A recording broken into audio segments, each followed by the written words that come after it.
Wind combed the cliffs of Dragonstone in long, rasping strokes, like a hand gathering back hair damp with seawater, and all along the high face of the fortress the gargoyles bared their fanged mouths into the gale. The sea rose to meet them, slate and iron, and broke into white smoke that drifted and tore itself to tatters in the air. A winter-born moon rode veiled behind cloud. The castle, with its towers shaped as dragons and its heavy belly of basalt halls, seemed to breathe out the same cold as the wind, a chill as old as the rock itself. Visenya Targaryen walked the hall outside the chamber where her brother-husband lay. Torches shivered, their flames thin under the draft that prowled every corridor when the weather turned. The stones were slick, always slick here, as if condensation were a second skin. Her boot soles knew each step's habitual damp, each treacherous wrinkle of moss, the slick lip of each stair, the sucking tug of cold under each arch that led toward the sea. She walked not to reach a place, but to feel the fortress breathe around her, to assure herself its bones were true. The roughness of rock beneath her palm steadied her more than the forms of prayer the maester had mumbled. She had told the servants to leave candles and to leave her alone. The sea had already brought its own candles, vast and white and crumbling against the cliffs. She had no use for voices. The door to Aegon's chamber had been a hinge between war and sleep once, a simple guardianship of privacy. Now it had become a mouth that would never close. The air within had that sweetness that comes after fever, the faint cloying trace of boiled wine and wolfsbane and nearly spoiled fruit meant to tempt the taste of a man who asked for nothing. A brazier chewed itself to dull orange.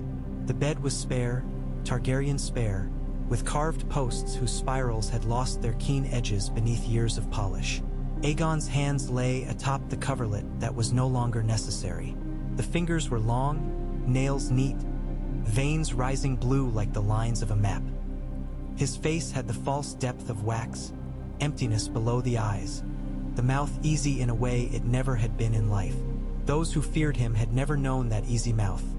Those who loved him knew it only rarely, at dawn or at the end of a hunt, when the first wine slid down and softened the day's corners. Visenya had learned it once when their mother died, and that felt 1,000 miles from this bed, a drift of years measured by how many times Vagor's shadow had crossed the yard. She stood at the foot of the bed and watched the stillness, as if in the watching she might call him back out of whatever doorway lay beyond. The black hair did not glisten anymore. The paleness in the cheeks had gone too far toward gray. Even the smell of him, steel and hoarse and clean leather, had been eclipsed by herbs and smoke and the linen's faint starch. The maester had tried to tell her how the fever had moved, the way it had clung, how stubborn the body could be in its will to live even as it failed. She had heard none of it. She had looked at the sweat's shine around his mouth and thought only that he would hate how helpless it made him look, that he would not forgive her for seeing. Her own hand, resting on the bedpost, felt too steady. She had wished for shaking, for grief to make a clumsy instrument of her, to refuse to be used. But grief obeyed no orders. It had walked beside her for 3 days and 3 nights with the heavy patience of a beast well trained. With her other hand she lifted the edge of the coverlet, not to see more but to feel the weight of it, as if the cloth could tell her something the air would not. When she could not bear the neatness any longer, she stepped back and turned from the bed. On the table near the chamber's window lay the crown that had never sat properly upon Aegon's head, because it would not begin to exist until steel bent to 1,000 surrenders. For now it was a twist of silver threaded with amethysts, the slender thing their mother had worn when marriage was feast and not a banner of war. It had fit Rhaenys as if it knew her. It fit Visenya as if it tested her. She touched it, and the metal had the cold of water at a well's bottom. The sickness had been swift. That swiftness was an insult the slow mountain of her mind had not yet forgiven, because their plans had been carved not for swiftness but for patience. The painted table had only begun to take on color, a long plank of the world smoothed by masons and daubed in washes of deep green where the riverlands sprawled, pale tawny for the reach, rich black for the mountains. Aegon had stood over it and moved a finger, and she had watched him half in admiration, half in argument, because the argument was their old language, and it would be very quiet now. If the gods were to be mocked, they could be mocked equally for making him too young to be old and too calm to be easily imagined as dead. Death preferred those who panted, who burned themselves up, who fought every hour as if the hour wanted their blood. Aegon had been measured, a man who kept his thoughts under leather and simple clothes. She could still see the mark the fastening of his vengeance would have left in the hollows at either side of his mouth. She could see him become terrible if he chose to be terrible. Now the choice had gone to someone else, and that offended every honest thing in her. Her hand found the hilt of Dark Sister at her hip. The sword's presence was the same it had always been, an animal's calm, the skin of the grip worn to the shape of her palm. She had thought, when she was very young and holding it for the first time, that a blade with a woman's name must be sly, some curving deceiver. Dark Sister did not deceive, cut as straight as a line drawn with a carpenter's chalk. It had not preserved Aegon. It would not help her bury him, could tell no prophecy.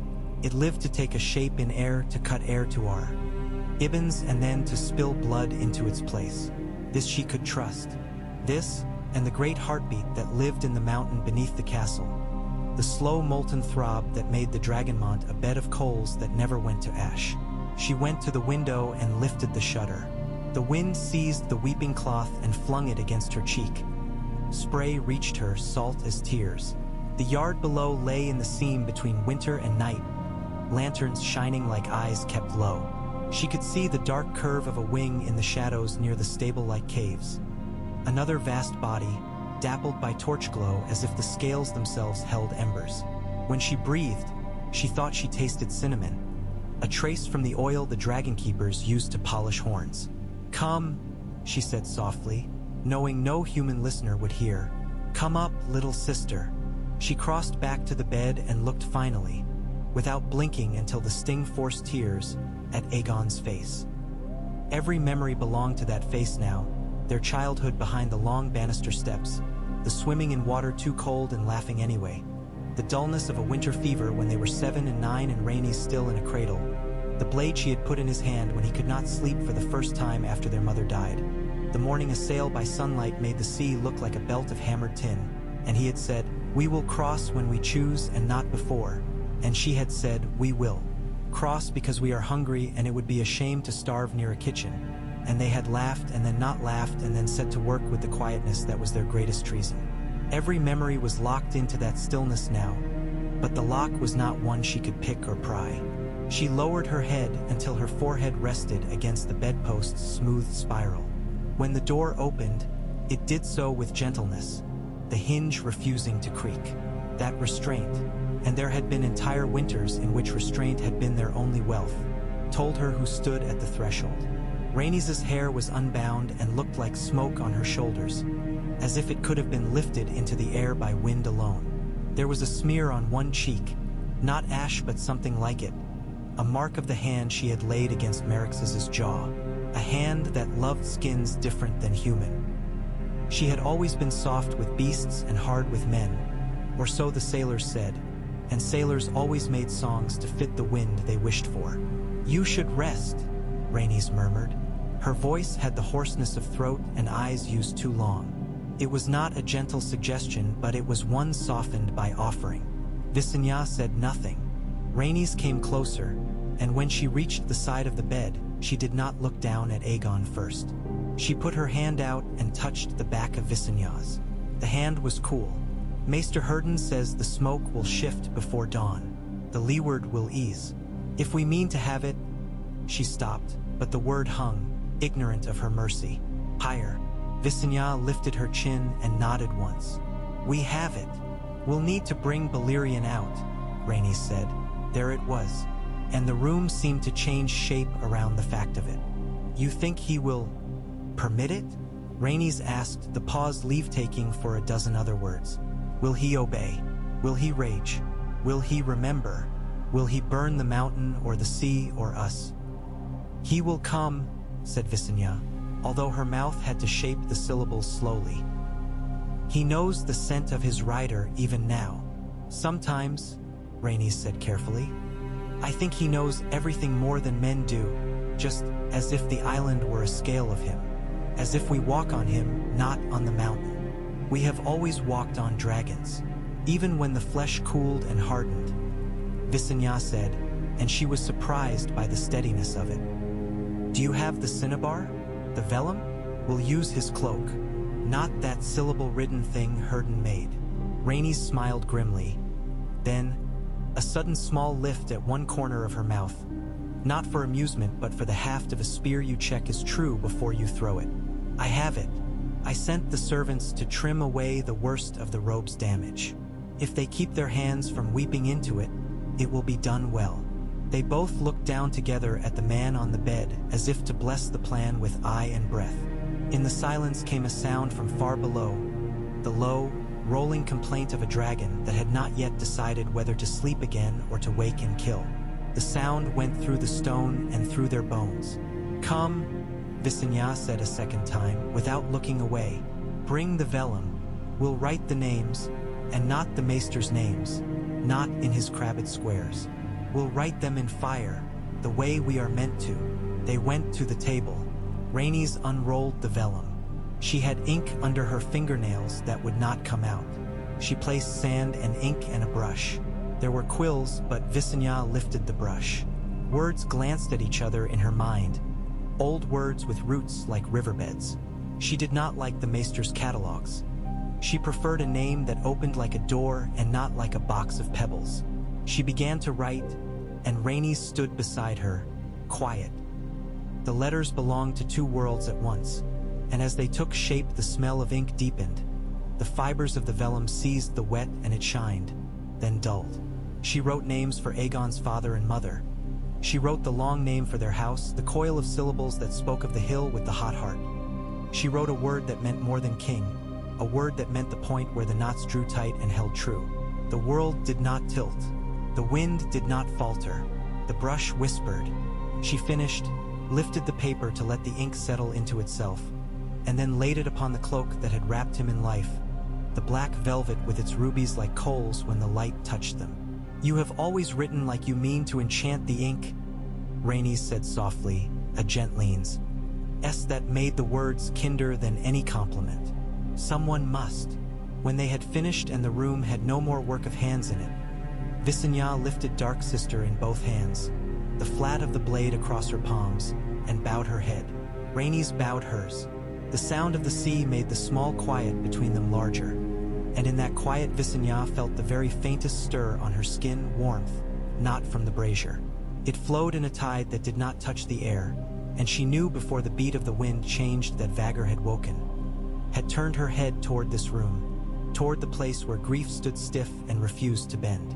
Beyond Vagor, older than complaint, something vast lifted a wing in the dark that softened the stars. In the courtyard they made the pyre with hard simplicity, brute materials taken by brute need. There were oars from ships that had failed and been brought home in splinters. There were beams from a storeroom that would never be rebuilt. There were old masts cut into lengths. The dragon keepers moved with their reserved obedience. Men and women with burns on their forearms and a permanent weariness around their eyes that was not from lack of sleep. They had always been careful with their tempers and careful with the animals they tended, as if to remind themselves that one precaution would never be enough but must be repeated 1,000 times to become a life. The yard smelled of tar and pitch and old ropes.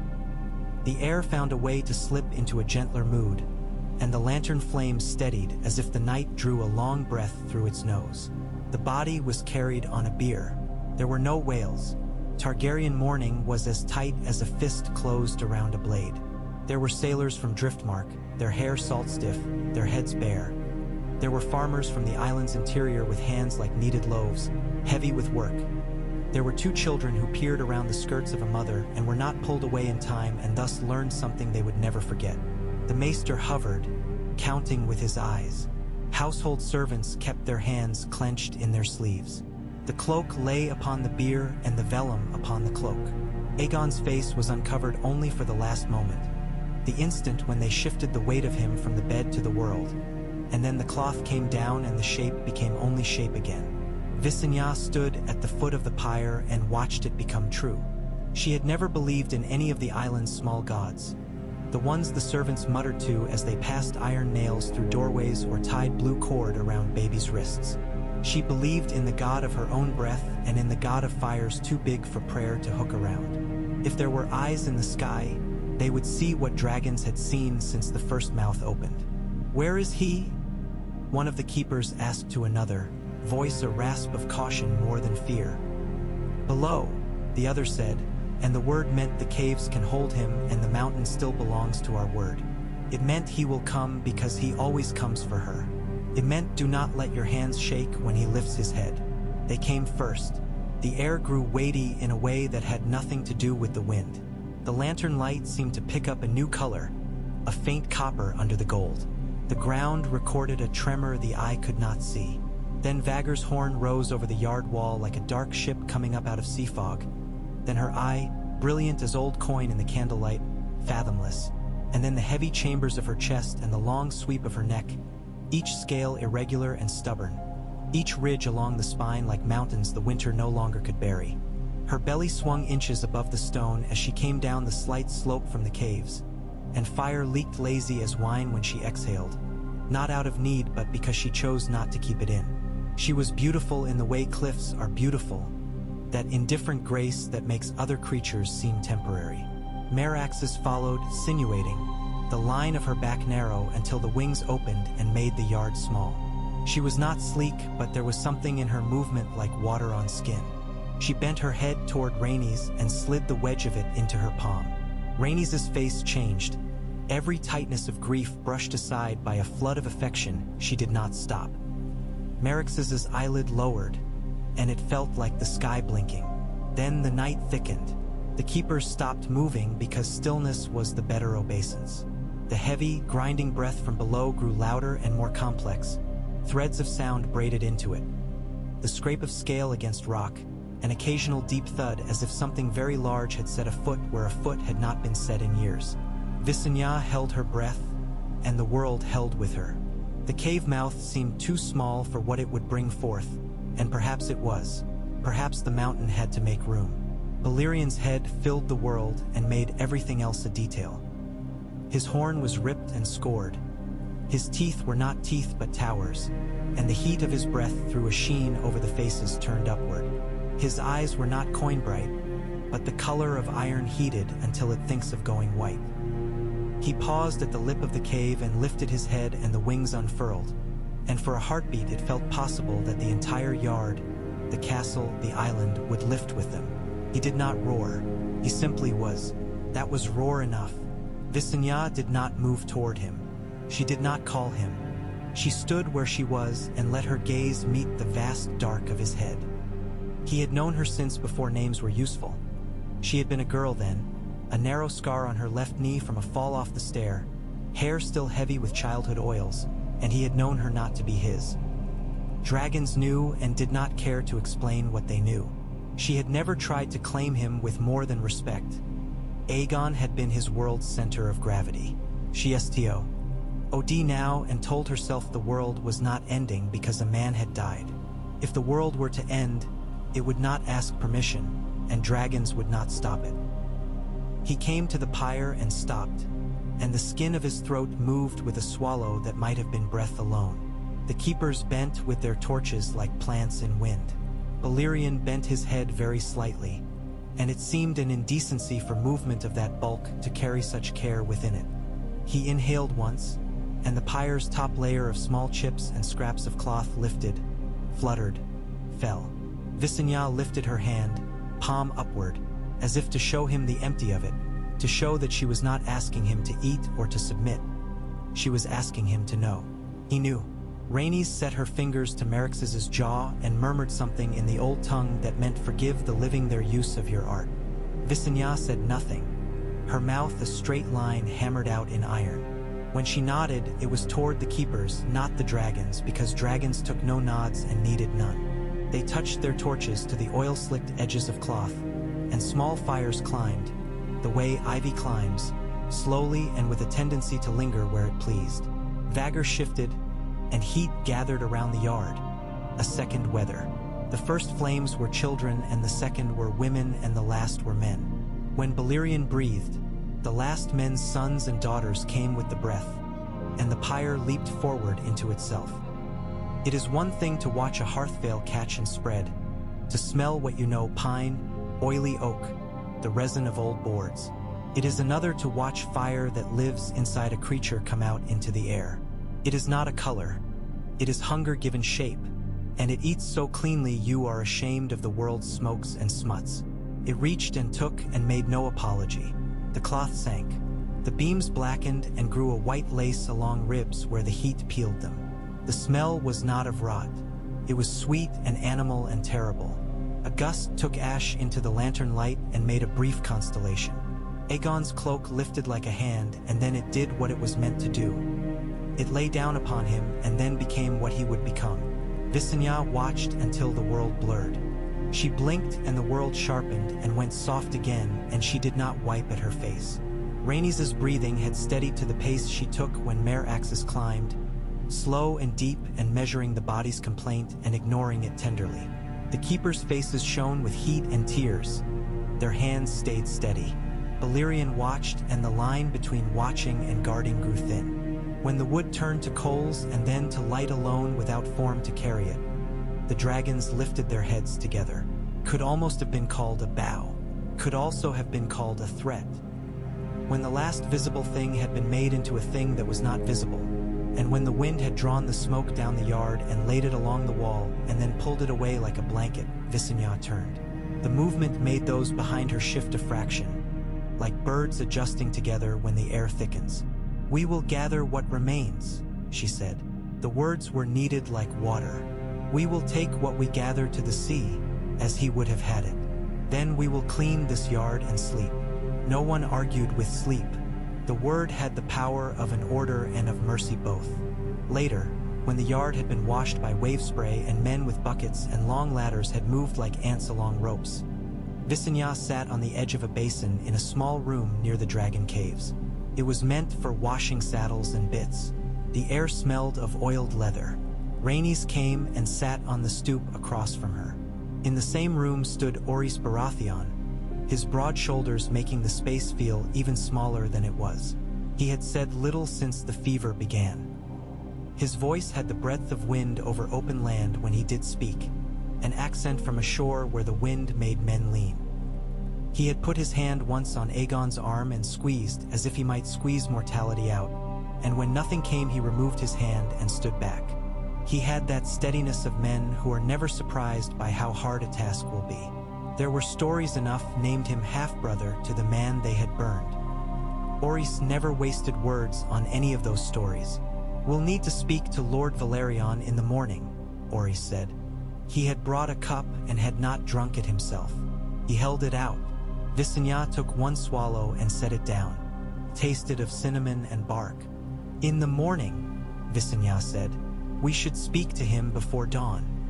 "He wakes at sea hours," Rhaenys murmured, half a smile behind it. A joke of their household that had the beauty and sting of every petty, useful thing that would soon be needed to do the work. "In the morning," Visenya repeated. She laid the echo down like a layer of wood over the bitter, glowing center of her. If she fed it properly, it would cook the food of purpose. If she stood too close, it would burn her bare. "I do not say this to gall you," Orys began. The words were sanded, careful. He always spoke carefully to her.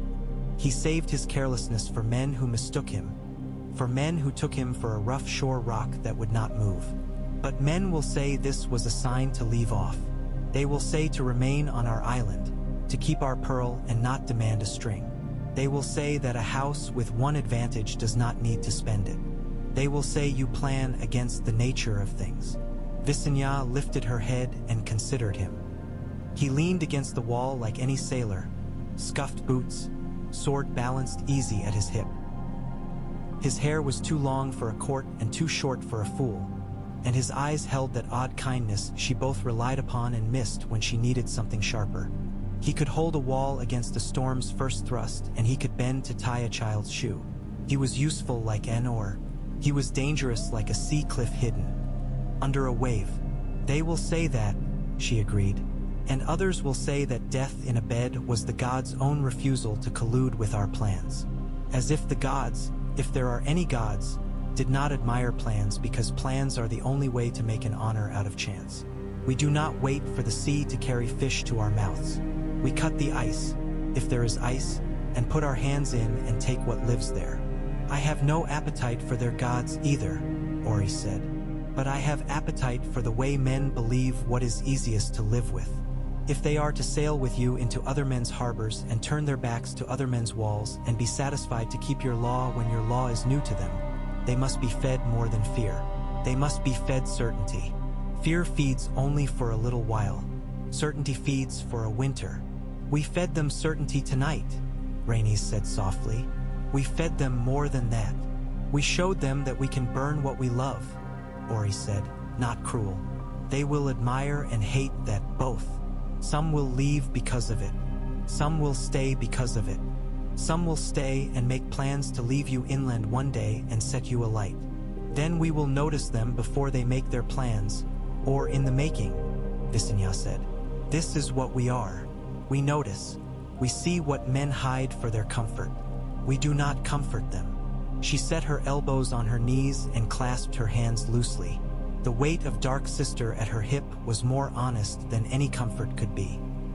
Rhaenys watched her and then looked away, her gaze warming as it slid to some private corner of memory. There is work. Aegon. She stopped, good at stopping. Aegon wanted the world, Visenya said, saving her. If we wanted less, we would not have made the table. We would not have counted oars and counted gullies and counted how many hours a man can go without sleep and still hold a blade truly. He meant to go. We mean to go. The hour is changed, not the going. He had a kind face to some eyes, Rhaenys murmured, the hint of a smile that belonged to a room with open shutters, not to a vault of leather and iron. It made the notion of bowing less insulting to men who cannot imagine their knees under them unless a hand is pulling them down. You do not have that face, Visenya. Then they will bend because they fear me, Visenya said. The thought did not please or displease her, or because they see that I do not mean to persuade them. Persuasion is mercy's little costume. There will be mercy enough. There will be persuasion when it is needed. There will be fire when words would be a lie. Ori shifted and braced both hands flat against the wall behind him and looked at the ceiling for a long quiet. I will say it for the sake of the plans I have made in my own skull while yours were speaking to this table of paint, he said finally. There is a point where the body of a people breaks and does not mend. If you ask too much at once, you get a flood and then a drought. Floods look glorious from the cliff. In the village, they make rot. That is all I will say on this night and to this sister. There will be time to argue when the arguing means anything. There will be time, Rhaenys echoed. Then, as if the same thought had touched the three of them at the same instant, all three looked toward the cave where Balerion had returned, and outward through the joints of the mountain to where the sea slept as little as dragons did. Visenya dreamed when dawn was still reluctant. She had not slept long, but sleep had taken her with purpose before caution could bargain. In the dream, she stood on the wall of a city that was also a ship, and the wall bent under her feet as a deck will bend, and below was not water but a field of swords, point up, as if wheat had learned cruelty. A wind came that was not wind. It moved through her hair and in her bones and made a sound like ice breaking in another room. At the horizon, the land broke like a crust of bread, and a pale light rose not from the sun but from the ground itself, as if someone had pulled up the floor to show the cellar. In that light walked men and not men, and she could not count them because every time she counted she lost numbers to fear. She had no fear in dream ordinarily. This fear was good fear, a warning fear, a seed to be planted in work. She stood and placed her hand on stone that shifted like the back of a beast and said to no one visible, "We will need more hands. We will need more fire." She woke with the taste of metal in her mouth, as if she had bitten the bit she had put between Merix's teeth. Rhaenys slept on a pallet across the room with her face turned toward the wall, the eyelashes making shadows like writing. Visenya rose without noise. The window's gray was sufficient light to set the day's first line. She dressed with her usual economy, and when she buckled Dark Sister to her waist again, she felt the morning's silence approve. She met Lord Balerion before the sun found color. He had the look of a man who had already been awake long enough to believe the day older than it was. He wore a cloak cut for the wind, the edges weighted with small lead beads that gave the cloth a clever fall. His hair was beaded with sea damp. His hands had the tidy scars that rope gives wrists and palms, not the deep-eaten scars of great heat. He inclined his head with courtesy as clean as a sailor's knot. "My lady," he said. He had called her Principessa first, years ago, and then lady, and sometimes a word from the old tongue that sounded like younger sister and older mother together. He had meant each word honestly. "We will sail," Visenya said, and felt the ease that came with saying a thing that had no cleverness behind it. "Soon, but not if the oars are rotten." A brief humor moved his mouth. "I did not sit here in summer," he said. "I sat in the quays and counted. Driftmark will give what we asked. Claw Isle will give what it can if you remember not to call their GOL. D Fishwives pennies. Stone Dance will complain, but they will come, because the wind whistles through their teeth in winter and they are tired of that music. Sweetport Sound will close its shutters and send sons with quiet scowls. Sharp Point will send fewer. They have a superstition this season about the word west. We will not take them past their courage," Visenya said. Then, when his eyebrow lifted a little, she added, "Not at first. At first is an honest promise," Valerian said. "I have learned to distrust men who think promises ought to be elaborate. We will need more tar, and more leather. We will need better salt. The last shipment from Mir was sour. Myrish men think salt is salt, but they do not understand the tenderness of stomachs that have been at sea too long. We will have better salt," Visenya said. She tucked a curl behind one ear. She had not looked at herself in a glass yet and had no interest in doing so. "I will send a ship to Bravos with the patience and time to get the salt we need. Take the second best galley. The best we will keep for speed and show." Valerian inclined his head. "A good show makes poor men brave," he admitted. "And the rich believe what the poor do not have the luxury to disbelieve." Visenya looked toward the sea, toward the line of gray that might have been a promise of light or merely the seam where one absence of color meets another. "I would have Ethan," she began, then stopped and did not chastise herself for the mistake. Her mouth had reached for a name from the old winter, a Captain Long in his bones. "I would have you choose a man to teach our green sailors to sit a bench without weeping. There will be no weeping. If there is weeping, I do not want to hear it. Teaching men not to weep is the work of chairs and benches," Valerian said mildly. "We can make the benches rougher at the edges and smoother where the bones meet wood. We can teach them songs that make the rowing feel like something other than a penance. We can give them better salt. It is cold that makes men weep. We can give them wool." "Give them wool," Visenya said. She was grateful. There, a word she had not thought of for days. She was grateful for competence, for the kind of kindness that had no softness in it. The world had too much softness, and most of it was a way to avoid clarity. "Choose your man. Choose 2 men. Pay them thrice. We are short of time." "We have the time we have," Valerian said, and did not add that the weather would not listen to their urgency. They both knew that.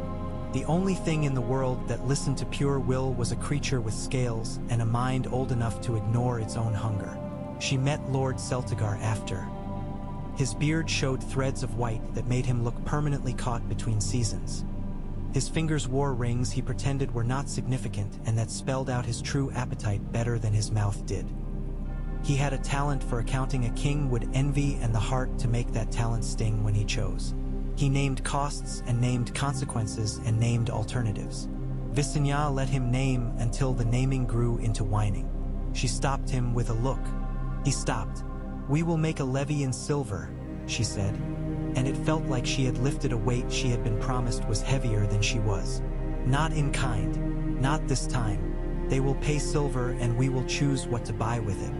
I will not have a yardful of spoiled grain and sheep without wool on their backs. I will not have barrels of nails and no hooves to wear the shoes they were meant to make." He frowned, not because he disagreed, but because the shape of disagreement had kept his face well-fed for many years. "Some will find coin harder to surrender than cattle. Then they will learn what coin is," she said. "Coin is nothing but blood that learned to sit still for a while." By the time she returned to the chamber where rainies had moved since the pyre, the morning had parted with cloud and left a cold light, the pale blue of a bruise, spread thin. Rhaenys sat at the window with a harp across her knees, the strings slack. She did not pluck, did not sing. Merix's presence pressed through the window like heat through a door. Dragons did not need touch to be near. A woman in the yard below peeled onions. Knife skidding, tear after tear running, and then dried by the wind's hand in seconds. A boy slapped a canvas to chase out the sand that had found its way into every fold. The world continued and did not ask permission. "We need a way to speak to them before they force us to burn them," Rhaenys said when Visenya had Saturday with Aegon. The way of him was a kindness that did not feel like charity. He could say to a man, "This will save your sons," and the man believed because Aegon's eyes looked like his father's, and his father had not been cruel even when he had been perhaps a little soft. You can say it and they will think you mean to take their sons and feed them to Vagor. Visenya did not deny it. The air felt crisp around her ears, as if the words might shiver. "Let them think so," she said, and when Rhaenys' mouth opened in a protest that was not quite a protest, she lifted a hand. "No, hear me. We cannot be what we are not. We can be tender with those who are tender with us. We can be patient with those who come to us honestly. We can be ruthless with those who take advantage of our patience and tenderness." Aegon was patient, and his patience was a blade he could point at a target. "Mine is not a blade. It is a belt. Keeps me from falling into myself. I cannot turn it outward without lying. I will not lie." "You cannot lie," Rhaenys corrected softly. Visenya considered and then allowed the correction with a tilt of her head. She lifted a piece of the morning's bread from a plate and tore it. Not because she wanted it, but because she wanted to remember the feeling of tearing something and not hurting it. She ate what she had torn, and it tasted nothing at all. "The letters," Rhaenys said, as if the word had grown heavier in the air until it fell. "They will be the first thing after the burning." "Yes," Visenya agreed. She looked at the table where the vellum had been spread the night before, where the lines of her old tongue had meant something beyond the shapes themselves. "We sent the letters Aegon wrote. Some were words to test water. Some were words to prepare mouths to say yes. Some were words to make men rail and storm and spend their strength in long speeches we knew of already so we could be done with them sooner. None of that matters now. Every man will look again at our hand and say that it has changed. We must write those who have not yet replied. We must write again to those who have. We must cease to speak like Aegon in order to be believed. The first letter must go to Argilac," Rhaenys said, and her eyes brightened in that way that meant argument had made quick work of the last of her sleep. He held Aegon the most in contempt because he sensed what Aegon had that he did not.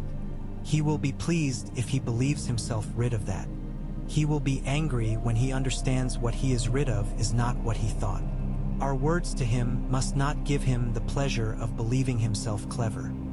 "He understands one language best," Visenya murmured, "the language of gifts and their refusal. He sent us a gift that insulted even the seagulls who carried his smell in their feathers. We will send a gift back. He will not understand it because it will not be made of meat or gold." Rhaenys smiled, a small life in the corners of her mouth. "I will describe the gift to him in my letter. I will use words he thinks are simple, words that wear no rings. I will tell him what it will do and not what it is. He will imagine it and imagine wrongly. Men like that are always so clever they confuse themselves." "Write to Heron too," Visenya said. She felt the taste of iron rise again, the dream's flavor. "Write the letter he will expect and write another we will not send yet. Write the letter you would write to a man who understands numbers and write the letter you would write to a man who understands fear. We will decide which he is when we see his reply." "Torrhen," Rhaenys said thoughtfully, as if she tasted the name and found salt in it. "We should write to Torrhen as if he reads every line twice. Write him as if he wrote it and we copied it with small changes," Visenya said. "Write him as if he could be a friend if the world did not require kings." "Princess Maria," Rhaenys added, and the light in her eyes cooled. "Dorne will outwait us if we let her. She will not be rushed. She will not be coaxed. She will not be convinced. She will not be bored. She will be made to admire us or else to hate us. Nothing between those two can survive for long. Admiration, Visenya said dryly. I have rarely used that as a tool. We will attempt it once. And Loren and Myrn both have decided faces. They will want us to decide to be smaller. I will write until nightfall, Rhaenys said and rose. She did not touch the harp. She lifted the ink, stretched her fingers, knuckled her lower lip. Visenya watched her with affection that did not change the line of her mouth. Rhaenys' letter writing was as swift as Visenya's blade work. When she wrote, she looked like a woman drawing birds out of a bush with crumbs. Orys came at noon with a scrap of parchment that held figures and a short list of names. Visenya skimmed it, weighed the names in her palm in her mind, and said yes or remove that one or keep him but send his mother to Driftmark and see whether he is brave with no one to prove it to. It was the work of a day she could have done on a day of 3 mornings. After he went, Rhaenys read a page aloud and Visenya made a mark beside the lines she liked and a different mark beside the lines she did not. The day passed, and the sun did its work of revealing the cracks in the stone and the cracks in their faces. The dragons slept and woke and slept. A gull left a white mark on the shoulder of a man who laughed because he did not want to be the other man, the one who curses gulls. This is how a day is kept from becoming only a reckoning. Men laugh, a pot boils over. A woman drops a pan and calls it by the name of her brother's dog. A child's tooth comes loose and the child cannot stop touching the gap with his tongue. Life keeps running even as you run toward something else entirely. Visenya allowed herself to notice it because to ignore it would be to lie to herself about what must be burned and what must be saved. The sea sent a ship in the afternoon that had not been expected. Its sail carried a device from Bravos, half swallowed by the strip of tar that had been meant to keep the cloth from unraveling. The ship angled as if it had been taught to approach Dragonstone by a man who had sailed once in a storm and had not liked his odds. Crept. The men at the oars appeared to be counting, mouths moving. The deck carried a single chest, lashed to the mast base with a net too fine for that work. Visenya watched from the parapet beside Vagr, whose breath went out like a long, cool sigh when she held it back. She did not like to show interest to ships. She preferred ships to understand that if she ignored them, it was mercy. The men on the dock, keeping busy with ropes and hooks, behaved as men do when a thing they do not know comes toward their shore and their living depends on patience. They were louder than they needed to be. The ship bumped and grumbled and slid. The chest made a sound all its own, a hollow, agreeably unpleasant note, as if something inside complained at being carried. The captain, whose beard was braided into an elaborate tangle of coins and beads and bits of colored thread, bowed after he had stepped onto the dock and found his balance again. His boots looked like they had known the sea since before he had, and his eyes had the polite hunger of a man whose bread depends on news. "I was sent," he announced when Orys came to meet him, "by a man who wanted his name said to the lady with the dragon. He gave me 2 names for himself, so I do not know which is meant to be believed. One is Petarli, which is a name a mother might give a child of summer. The other is 7 Shadows, which is the name of a man who wants to be believed dangerous by men who have never been on the wrong end of a knife." Orys gave him a look that invited carefulness. "And what did this man send besides his 2 names?" he asked. "A chest," the captain said, and gestured with a flourish that would have been more delightful in a tavern than on a dock. He said it would smoke when opened and then cease smoking, and after the smoke a small thing would crawl out that would not be a danger to those who touched it. He said also that if the lady slapped it, it would not bite. He said that last part as if he had learned to say things that made women laugh without understanding why they laughed. Orys rubbed his eyebrow with one knuckle and kept his face from revealing his dislike of men who brought gifts to a house in mourning. He said for whom it was, he asked, as if it mattered to him to properly name the recipient even if he suspected the gift would be tossed into the sea. "For the elder," the captain announced. "For the one whose hair looks like the metal of a sword. For the one who does not smile when she sees a sailor's trick." He said she would know what to do with the thing and that others would be tempted to do the wrong thing out of over-cleverness. Visenya descended the stairs before anyone sent for her. She went with her hair unbound, because it would be good for word to spread of her without crown or veil, with a face that did not invite. She was not interested in being loved. Loved queens make men want to tear their hair out, which is bloodshed of a kind, and pointless.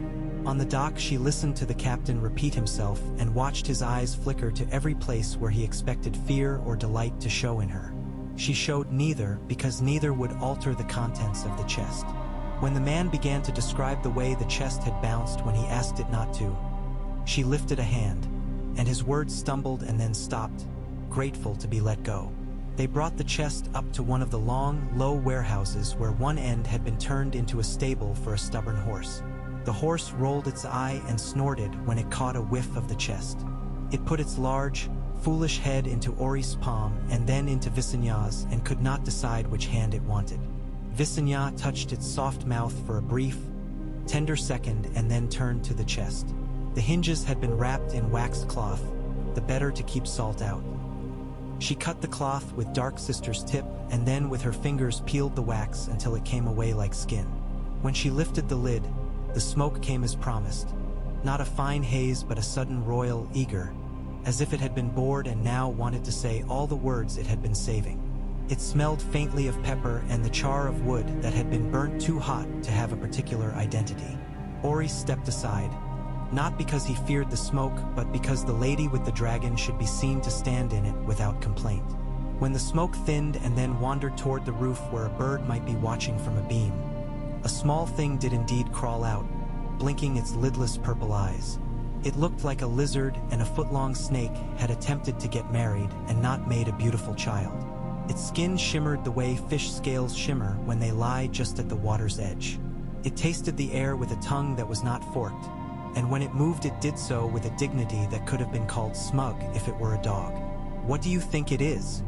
Rhaenys asked from the doorway, breathless amusement in her voice, because she had come quickly and had not remembered to be solemn about a chest and a creature that had not asked to be a message. "Something the man named Seven Shadows thinks will impress us," Ori said. The creature stopped and looked at Visenya. It was a ridiculous thing, and it was not ridiculous. Something about the set of its head, the angle of the jaw, the way the body moved as if there were a great deal of it that could be pulled up only if it were truly needed. The something called to something other than her patience for tricks. She reached out one hand and cupped the air near its head. She did not touch it. It lifted its own dainty hand and placed it in the air inside her palm, as if they agreed to an imaginary contact, and then it let its tongue flicker once, twice. "What will you call it?" Rhaenys asked because she believed in names and their work in the world. "An insult," Visenya murmured, "and a promise." She bent and watched the creature circle the chest as if it had forgotten, or never known, where it had come from. "We will send it back with a letter that says only what we mean. Not gratitude, not affront, something plainer. At least it did not bite you," Ori said wryly. "Perhaps it did," Visenya said and rose. "Send the captain with fresh water and bread. Give him enough to speak well of us to those who do not warrant truth. We will send him back tomorrow with what I will write tonight." "You will write?" Rhaenys asked, surprised into sounding like a girl for the first time in weeks. It was not disbelief in Visenya's letters. It was the simple astonishment of hearing an old habit confess itself unashamed. "I will write," Visenya said. "I will write as if I am striking steel with steel and both are in love with sparking. Do you think I cannot? Do you think I have put all my letters in the blade and left them there like dull coins?" Rhaenys' smile opened figure by figure. "I never thought any such thing. It will be beautiful," she said, and bold. As warmed the word. Visenya sat that night with the chest open and the creature curled within, eyes half closed. It did not sleep, but it played at sleep. She was familiar with that. She wrote a letter to Seven Shadows that did not use either of his names. She thanked no one. She invited nothing. She wrote that if the hand was meant to be sure, it should not tremble. She wrote that if the gift was meant to test her fear, it had tested poorly. She wrote that a man who loves his tricks should not be surprised when another woman opens his traps with delicate hands and does not bleed. She signed not with her name alone, but with the name of the house, and the name of the mountain, and the name of a wind that had not yet crossed the narrow sea but would. She folded the letter and sealed it with wax, and pressed into the wax a seal that she had once thought a vanity. Felt the opposite of vanity now. It felt like the exact shape a shadow takes on a wall when a torch is moved closer, true and instantly knowable. After she wrote to Argilac, that letter took longer. She wrote and then lifted the feather and looked out the window, and in the dark she could see only a framework of what the day had made visible. She wrote again and scraped and wrote again. Words that had armor with him were needed. Words that did not stumble on pride or make complaint in the voice of another house's virtue. She wrote as if she stood before an old boar who had never learned that running sometimes saves a life. She wrote as if she had no desire to kill him, while also making clear that if he rushed she would step aside and let him impale himself upon the spear he had made of his own anger. When it was written, she set the sheet aside as if it were a map of a dangerous lane along a cliff. Rhaenys came and leaned her hip against the table, watching. "We will need the right hand to carry that one," she said. "Someone who has the face of a man Argilac will try to intimidate, and the soul of a man who cannot be intimidated even if he tried his very best." "Orys," Visenya said with no pause. "Yes," Rhaenys said, with an odd tenderness that Visenya did not miss. "Orys. He will stand and be strong where another man would draw himself up and topple." "He will," Visenya agreed. She dropped sand on the letter to settle the ink. She slid a finger along the back of the page to feel the slight roughness where the letters had pressed. "And what of the letter to Torrin? Will you let me read it before you fold it?" "I will," Rhaenys smiled. "It has a passage that tastes of winter apples." Visenya accepted the page with the pleasure of one who likes work more than play, and sometimes finds work that is play's kin. The lines were crisp and clean, a voice that shook a hand even as it held the sword hilt. She marked a corner lightly. "You flatter him here," she said. "Make the flattery more plain and it will be safer. A man like that does not mind seeing the coin for what it is when it is honest coin." Rhaenys nodded, tapped her lip, amended, and then set the sheet aside. The days that followed settled into a rhythm as deliberate and cunning as any dance. The island's people woke to the new weight of the possible and carried it alongside salt barrels and cord baskets and drift nets. Word went out beyond their shores the way scent lifts from flowers no one planted and finds its way into the rooms of men who had never thought that particular sweetness close.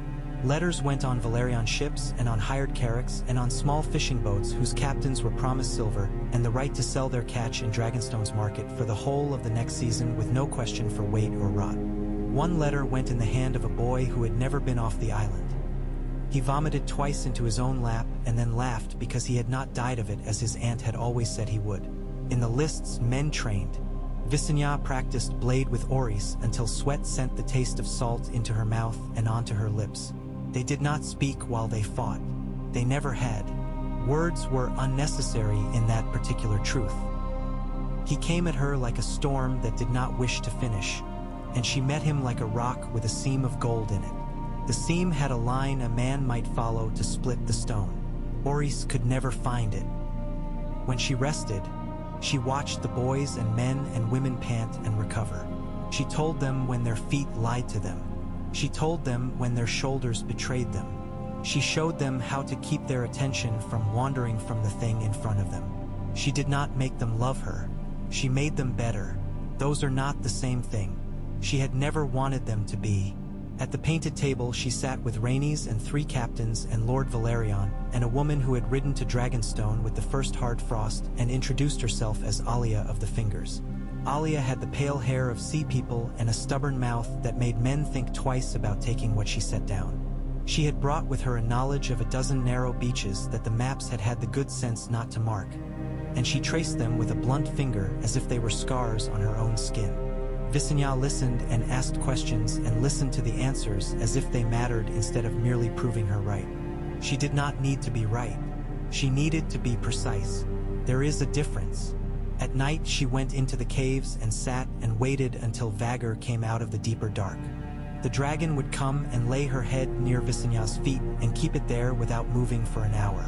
The heat made sweat break in a line along Visenya's spine, and she could feel the pulse of something large inside the dragon's throat, a river story of heat.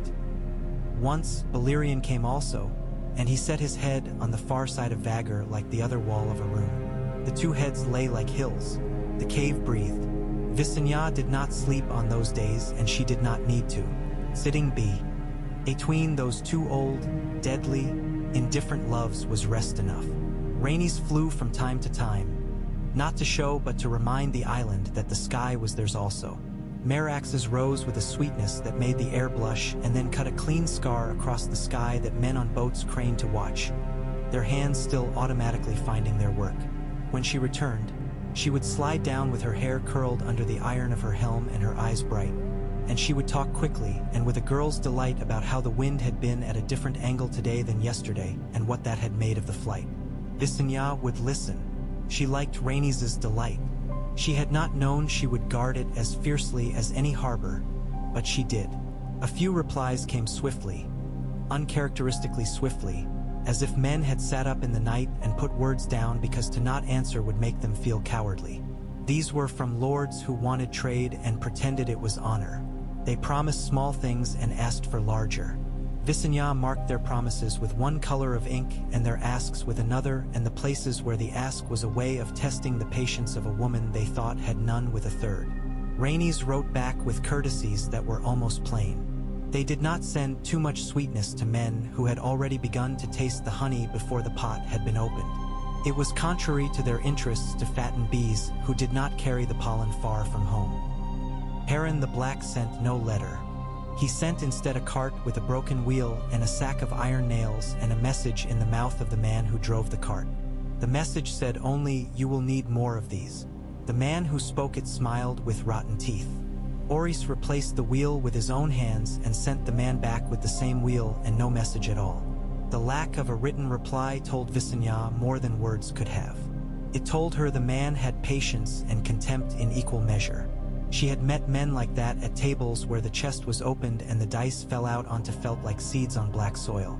Argilac's messenger came on a courser that had sweated itself into a salt-stiff lather. The messenger's eyes had a brittle shine that could have been the reflection of the sea or could have come of the things he had been told to imagine on the ride. He brought nothing in a chest. He brought a bundle of skins and a letter and a knife that he used to cut his meat at dinner with such zeal that he nicked his thumb and then pretended he had meant to. The letter called them presumptuous and worse, but the words were written by a clerk who had been given a list of rudenesses and told to assemble them like children building a tower out of stones, so pretty their mother had told them not to throw them. Visenya read and raised an eyebrow. Rhaenys laughed. Orys licked his thumb and boredly smudged the part where the clerk had used a particularly expensive ink to try to make the insult glisten. They sent the messenger back with exactly one sentence that promised nothing and invited an audience at a time and a place that would suit no man who thought his time and place sacred. Argilac would come anyway. Some men cannot resist being seen when they are angry. Through all of this, Visenya felt 2 times inside her. One time belonged to the island and the cold light and the salt on steps and the soft, ordinary voices of the people who kept the island alive. One time belonged to the dream's horizon and the pale light rising where no sun should. She did not tell Rhaenys more. She did not think Rhaenys needed that weight. She did not think Orys would believe it in his bone the way she did in hers. She did not name it prophecy, because prophecy had a way of untethering men from the dirt they must stand upon if they are to build. She kept it near like a second blade with a handle meant only for her hand and a purpose that would only be known when she found the sheath for it. Once, in the dragon caves, she dozed. It was a moment's mercy, the body claiming a right. In that thin sleep she dreamed again the city that was a ship, and she dreamed a ladder made of bone that had no rungs, and she dreamed a child with hair blacker than the inside of the mountain. The child looked up at her and did not smile. The child held a piece of iron the size of a fingertip. She woke with her hand closed and the mark of her own nail in her palm. Rhaenys watched the skies weather like a lover watches a face it knows well. She said the air would be favorable for flights across the strait soon. She said the wind's mind could be guessed at sometimes if one knew its mother's. The Valerian captains reported shoals where they had not remembered shoals to be, and the disappearance of a small island of rock on which gulls had lived all winter for 2 generations. Men who had not wept when their sons died at sea wept when the gulls did not return. They were odd creatures, men. On the 4th morning after the pyre's ash had been pulled and given to the sea, Visenya woke in a small room off the painted table chamber, the better to be near the shape of the world. She sat up into the chill and breathed once, twice. She thought of the chest and the creature in it and wondered whether it had grown. She wondered whether it had died. She was not sentimental enough to check first thing. She dressed, strapped her sword on, tied her hair back. Then she went and looked into the chest. The creature opened its eyes and blinked at her. "You will be the measure of some men," she said aloud, not caring if that made her ridiculous. "They will look at you and think, 'I am not afraid of that, therefore I am a man.' They will misunderstand what manhood is, but they will be comforted. That comfort will kill them." She smiled a little, almost without malice. "Do not be killed yourself before you kill."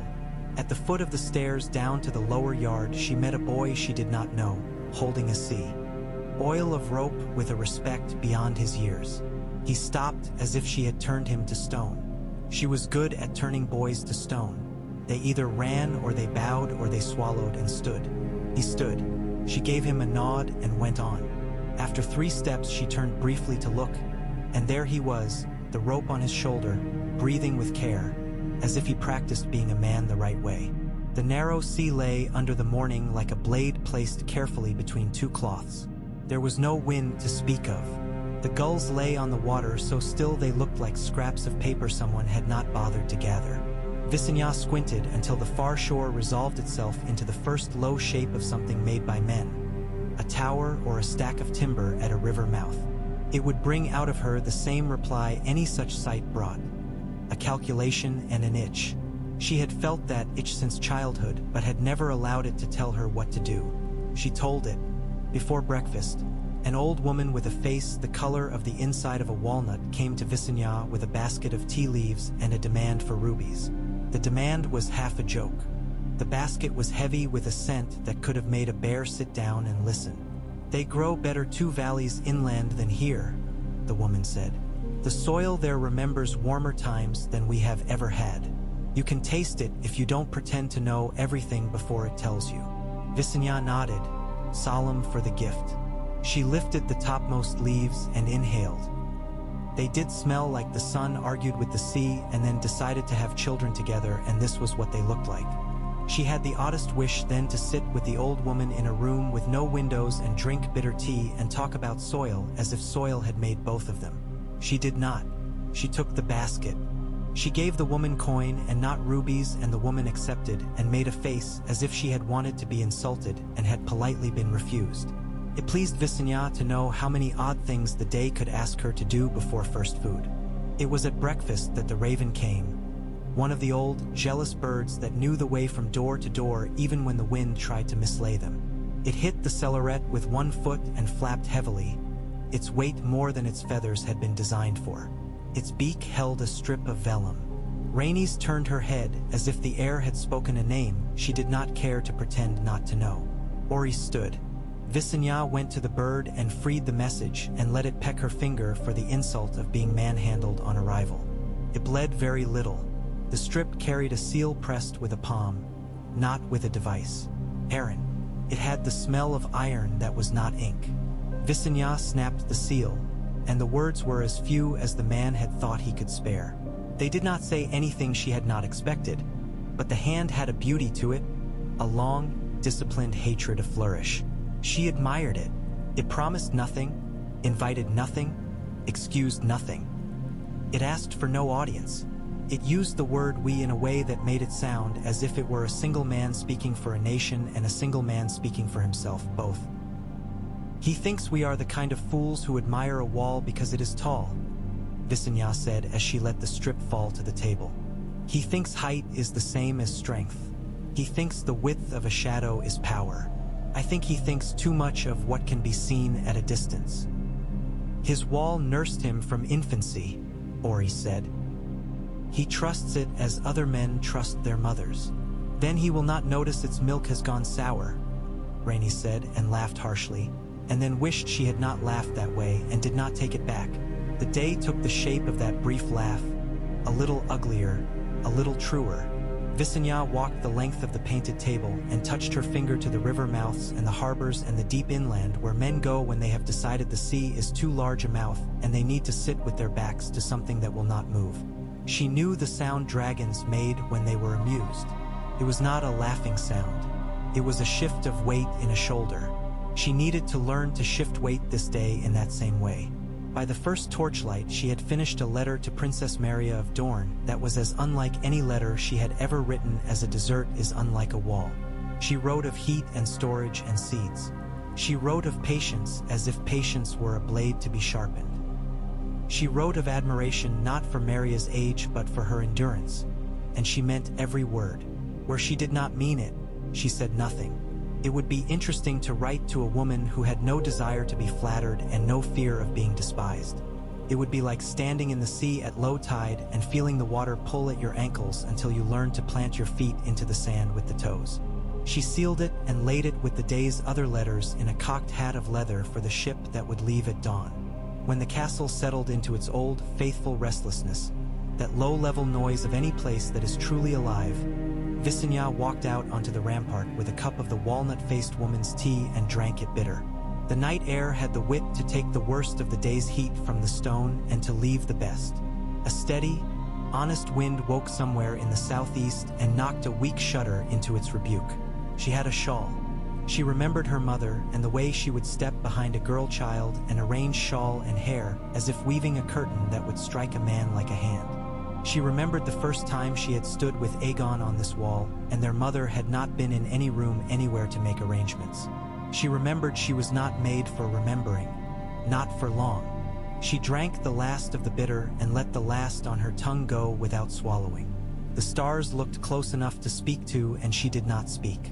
In the dark below, Vaga slept and let a sympathy of glow show through the skin of her throat. It went out when she exhaled, a long thin line that sank into the night. Visenya imagined the dragons as letters on the island's face and men moving between them like hands, tracing, learning to write their names in the old script. The island would be their ink. The sea would be their blotter. The narrow sea would learn them because narrow things learn the shapes of what passes through them whether they wish to or not. When she turned, she saw movement that was not the wind. Rhaenys' hair moved even when the wind did not, but this was softer. Orys came into shadow and out of it with the unthinking grace of a large man who does not wish to be seen and therefore is. He came to stand beside her and did not pretend he had come in search of some other thing. He put his hands on the wall and felt the damp creep into his palms and did not lift them. "We will be ready to go when?" he asked, and it was not the question of a man wanting reassurance from a woman. It was the question two hands might ask each other on the ends of the same rope. "When the sea gives us the day we want," she said. "When Rhaenys tells me the taste of the air is right. When Valerion's men have counted their oars twice and do not need to count them again. We will not wait for all things to be in their best shape. We will wait for enough. Enough is a word men mistrust because it has no pride in it. But enough is what keeps men alive." Orys made a thoughtful sound that went very little way into the night and still seemed to find everything that was there. "I dreamed last night that I stood on a hill and watched a field burn. And while I watched, I ate an apple, and when I finished the apple, one put the core in my pocket so the seeds could warm there, and I felt content. It was the contentment that woke me. I was ashamed of the contentment. Then I thought that shame was a luxury and went back to sleep." Visenya did not look at him. "Eat apples," she said. "Keep seeds. We will need them when winter is done with us."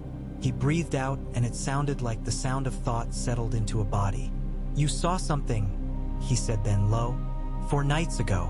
I know that look you had the next morning. I've seen it on men who have known they were going to be fathers, and also on women who have convinced themselves their husbands would come home. It is a look of knowledge that is not yet a thing in the world. I saw light where there should be none," she said without flourish. "But I do not chase the meaning.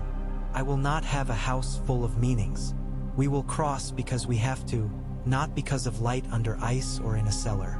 We will cross because there are men there who would come here if we let them. And it is better to be in their house when the floor breaks than to wait and see whether they build well." He nodded. His hand shifted on the stone. "I will teach the boys not to weep then," he said. "You will teach them to weep in the right places," she corrected gently, and he grunted, which was as much as agreement as any man could manage with dignity. She slept one more dusk in the room where Aegon had not needed sleep anymore. In the morning the house opened its windows to a wind that had teeth but no malice, and men began to move toward the boats because someone had rung the bell with a hand that meant it.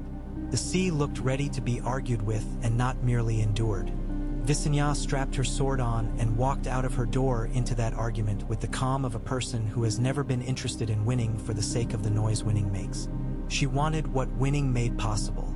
That is an entirely different hunger. Fills you slow.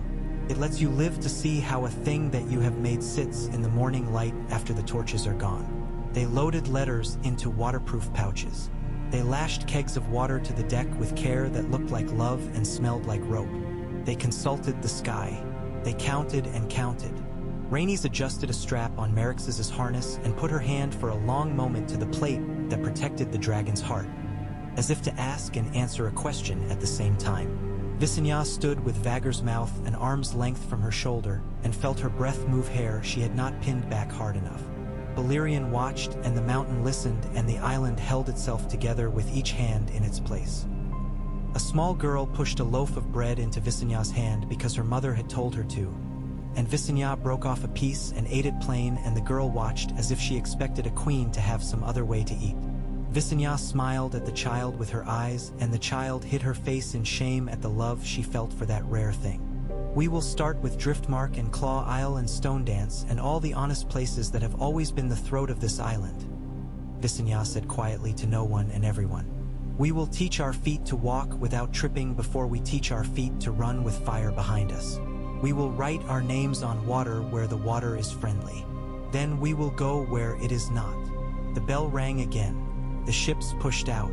The long, low sound of the oars starting together pressed itself into chest and bone. The wind lifted the hair on the boys' wrists. The day came to meet them and did not argue with the names of those who had chosen to live in it. Visenya stepped back from the edge and looked up once, briefly, just long enough to know the sky knew their names now as well. When she returned to the painted table that afternoon, with salt in the seams of her boots and a sudden desire to sit that she did not indulge, she found on the wood a new thing. It had not been there when she left. It was small, the size of a man's hand, a carving done in some light, fine-grained wood that had taken detail like a friend. It was the shape of a seed, but when she lifted it she saw its hinge and the way the two halves could open to reveal the tiniest map of two coasts carved within, a shallow narrow sea between them. It was exquisite and the work of patience and of tools that had been loved. The lid closed with a whisper. There was no note. She looked for a trick and found none. Rhaenys came and stood beside her and admired the work with a cooing sigh as if she held a bird and it had not panicked and dashed itself against the glass as birds will in cruel rooms. "Who?" Rhaenys asked, a question delighted and sly. "Someone who was watching when we were not looking," Visenya said. She set the seed down and laid a finger on the carved sea. The day would end with the sea. The day would begin with it. Between, there would be sleep that was not sleep and dreaming that was not lying. She bent over the table and felt with her hand the curve of a coast she had not yet put her foot on. Felt like a truth under snow. As evening came on and the cooks hung their pots and men took off damp boots and cursed and laughed and went for wine and women checked sleeping children for fevers because the weather always made them remember the babies they had buried, Visenya took one long walk along the inner wall and then went into the dragon caves. Vagar's shape came forward as if the dark itself had been waiting to become her. Balerion lifted his head and the sound filled the mountain's bones. "I am ready," Visenya said into that chamber, into that throat. "I am ready to be as feared as I must be. I am ready to spare who can be spared. I am ready to be hated and I am ready to be loved and I am ready to be both at once. I am ready to not be loved at all." Vagar blinked and for a moment the cave was calmer than a winter pond. Then the old girl breathed out, and the breath was warmer than the summer Rhaenys had imagined in bed once. As if the whole world were a field of wheat with a breeze moving through it, and at the end of the field a river, slow and wise.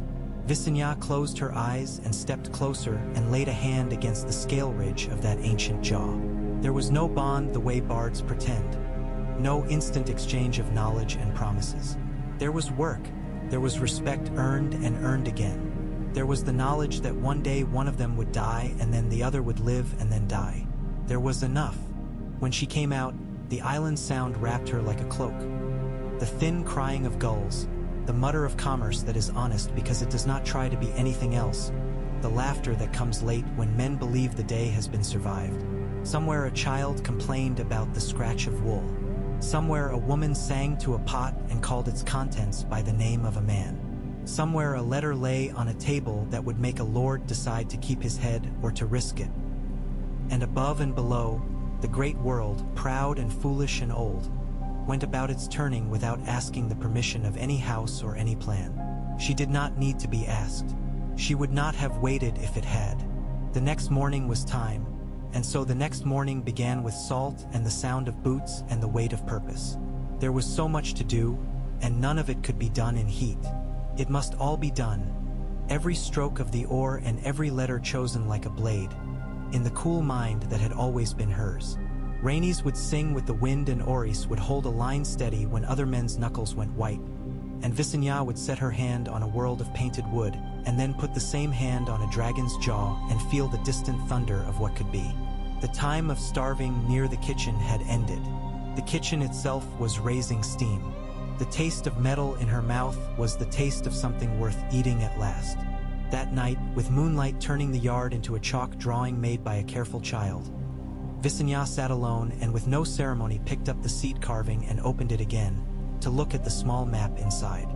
She traced the narrow with her thumb and shut her eyes and let the world lift and fall, lifted and fell, and felt it settle in her the way a ship settles into a long journey when the last light of its home has gone under the curve of the earth. She did not imagine songs. She imagined numbers. She imagined the faces of men and women who would say yes for reasons they did not understand, and the faces of men and women who would say no for reasons they thought were noble and were only habit. She imagined a field of swords point up and a child's quiet hands collecting small irons from ash. She imagined heat known and heat strange. She imagined herself old and still, if she were not dead, a woman whose hair had refused to change, who had learned to speak softly because the times she raised her voice had made too much change in the world. She imagined Rhaenys' laughter and Orys' steadiness and the weight of her own name spoken by enemies and friends. She set the seed down and closed her hand over it and let the smooth wood warm under her palm. She slept and woke before the sun because waking before the sun had become the only way to hold it to its work. The morning she chose to lift with vigor. The smell of sea and smoking kettles was sweet at the same time, an omen of ordinary luck. She walked to the field where the dragon waited and swung up with a strength that did not boast and a grace not meant to be watched. The leather creaked its own greeting. The keepers made no fuss and she was grateful. She hated fuss. She loved the way the world fell away when the dragon threw herself into the air and the first downward stroke made the air a thing you could feel push. Rhaenys rose later with mare axes, and for a time there were two shadows over the island instead of one. Children pointed. Men looked up and then back to their rope, the better to fail less in their knot. The sea allowed itself to be small under them, not forever, only for a while. On the far shore, a watchman with a horn low okayed up because a sound had crossed the narrow sea that had not crossed it in living memory. And his mouth went dry and the horn fell from his hand and cracked on the stone, and his lord scolded him and made a note in a book to dock his pay, and the watchman did not care, because he had seen two streaks of shape heavy and bright against the morning and understood. He lived in a world with a new name. Visenya did not smile. She did not gloat. She looked and learned the wind and learned her own weight in it. And when she turned, she did it with the crispness of a curl of smoke. The island's black bones were beautiful. She had always told herself she did not care for beauty. She did not, as men use the word. But this beauty was a hardness, a reliability. She would carry it with her the way some women carry a charm around their necks and touch it when they doubt. She had no charm. She had the sight of stone and the scent of dragons and the sound of oars starting together with the day and the feel, under one hand, of a carving in the shape of a seed that someone had left on a table without an explanation. It was enough. It would have to be. And it was more than most conquerors could claim when they set their first foot on another coast and told themselves the future had been waiting for them alone. She landed, and the keepers took the straps and spoke to the beast with the voices of those who had been burned enough to know they could not own a fire and had learned therefore to live near it with respect. Rhaenys landed later and was laughing, not like a girl this time, but like a woman who had come into the thick of the thing she was meant for and found it did not break her. Orys came with news of a sail near the hook that had turned as soon as Shadow touched it and had gone back the way it came. Valerion's man brought a tally of ropes and salt and men and fish, and it pleased Visenya more than any singer to hear the numbers line up this day in the place they were meant to go. The whole great machine that is a people turned by one small tooth, then another. The mountain warmed itself, and the sky made room, and the narrow sea pulled gently at the edges of something that would become a shape. Visenya sharpened Dark Sister because you sharpen your tools or you are a fool. She watched the dragon sleep because it calmed the part of her that could get drunk on plans. She wrote letters because words carry the world into the rooms where swords are not permitted. She ate because a day is made of food as much as a fire. She began as she meant to continue, with an eye on what was in front of her and a mind on what lay beneath it all, like the old heat beneath Dragonstone. Always there, only sometimes audible. Far inland, in rooms that smelled of sweet wood and men's leather, lords opened her letters and read them out tractable loud and then read them again silently. They set them down and picked them up. Some spit, some smiled. Some said to their wives, "She thinks to frighten me into wisdom," as if wisdom were a kennel that needed a whip. Some said to their sons, "Be ready in a way that will not embarrass me when I look at you." Some sent for more ink. Some wept for the lives their fathers had built for them and then damned the tears and sent for their captains. Some fed their ravens. One woman read the letter intended for her husband and folded it and put it in her dress above her heart and did not tell him what it said because she knew he would not understand it and she suspected she would. On Dragonstone a child learned to braid, and the braid he made was loose and bad until he watched the men wrap the ropes that held the water casks and learned from that instead how tension can be a sort of love. On Claw Isle a man drank too much and did not show for or duty and was beaten. Not because he had drunk, but because he had failed to say he would not be there. On Driftmark, a woman pulled up a net and found a knife in it and used the knife to clean a fish and then brought the knife home and hid it from her husband because she wanted one thing that cut that he would not touch. On Stone Dance, the wind came at night like an uninvited guest and sounded like it might want to be welcome, but no one could trust it enough to play at hospitality. The world kept to its minor, faithful dramas even as large actors moved along the coasts and put letters where there had been none and told the sky their names. Visenya slept and in her sleep did not dream of light. She dreamed of a ladder and a rope and a hand. She woke before dawn, and when she swung her legs out of bed, she hit her toe on the chest from Bravos and said a word in the old tongue that was not meant for anyone's ears. The little creature inside lifted its head and looked at her with that irritating dignity. She looked back and raised an eyebrow, and it turned and showed her its back as if to say it had work and could not be expected to monitor her temper. She poured water. She splashed her face. She went to the window. She smelled the wind. She listened to the sea. She smiled without softness.